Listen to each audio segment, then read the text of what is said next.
Magandang umaga po sa inyong lahat. Narito po tayo para sa ating ikatlong araw ng ating pagtitipon sa Liwasang Bonifacio para manawagan na ibaba ang presyo ng langis at ibaba ang VAT.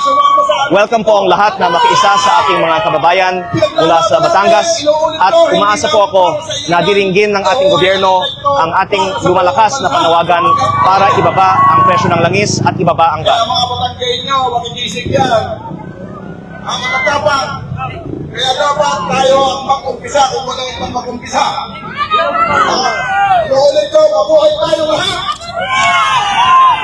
Presyo ng gasolina. Hindi na ako marunong magdugtong. Anyway, maraming salamat po. Magandang umaga muli. At binabati ko kayo sa katapangan at pagkamakabayang yung pinakikita nyo sa araw na ito. Salamat po.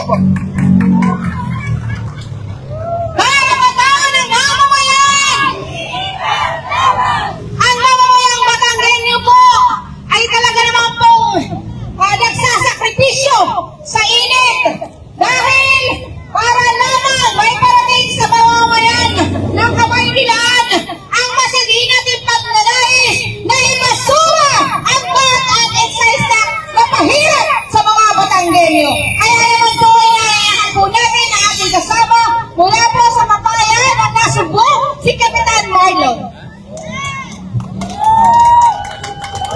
Karapatan ng mamamayan!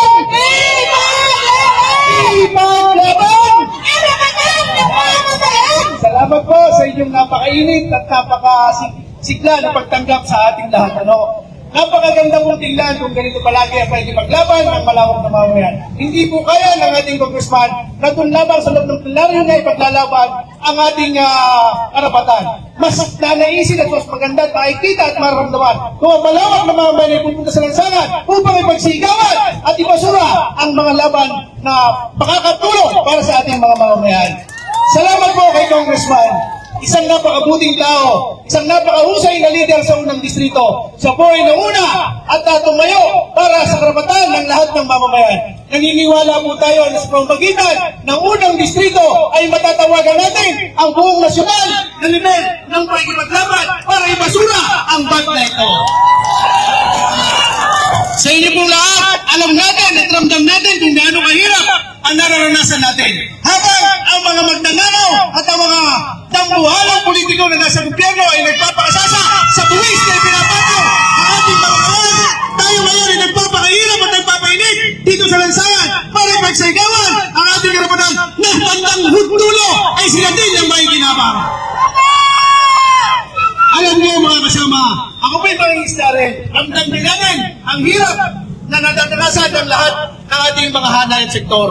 Lahat ng toda, lahat ng samahan na narito ngayon, ng sectoral group na narito ngayon, ramdam ang hirap at pasakit dahil sa taas ng langis.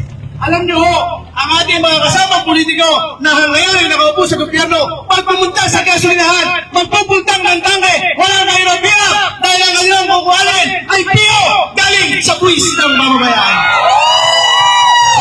Alam niyo, kapag sila'y nagkagasolina, pultang ang mga tangke, pero magbabayad ay ang isang mahirap na mamamayan na kagaya natin. Napakasakit itong isipin na patuloy tayong pinagsasamantalahan at pinahihirapan ng ating mga kasama na dapat sana'y sila magtatanggol sa ating karapatan. Kaya salamat po kay Congressman Leandro Ligar Calibiste sapagkat siya ang isa sa namuna para ipaglaban ang karapatan ng ating mga mamamayan. Sana po, wag po tayong susuko. Sana po, wag po tayong manghihina. Ang laban ay umpisa pa lamang. Tatapusin natin at sasamahan ng ating mahal na Congressman hanggang tayo po ay magtagumpay. Karapatan ng mamamayan! Ipaglaban! Maraming salamat po. Talaga naman nga pong masiglang magsanikla na sa init ng araw ang panawagan ng mga Batanggenyo. All the regulation law! Ibasura! Karapatan ng mamamayan! Presyo ng langis! Sahod! Presyo! At ngayon naman po ang ating tagapagsalita mula po sa Barangay Wawa, si inyong mensahe. Kaya minandal kung ako po ay inyong naririnig, dito po kayo sa unahan para magbigay po ng inyong mensahe ng pakikisa.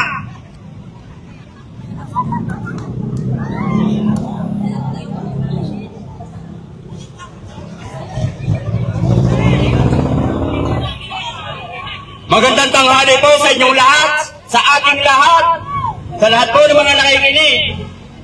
Ako po ay isa lang maliit na mga isda na nakiisa para sa ating alintuli, sa ating pinaglalaban, para sa ating mga mahihirap.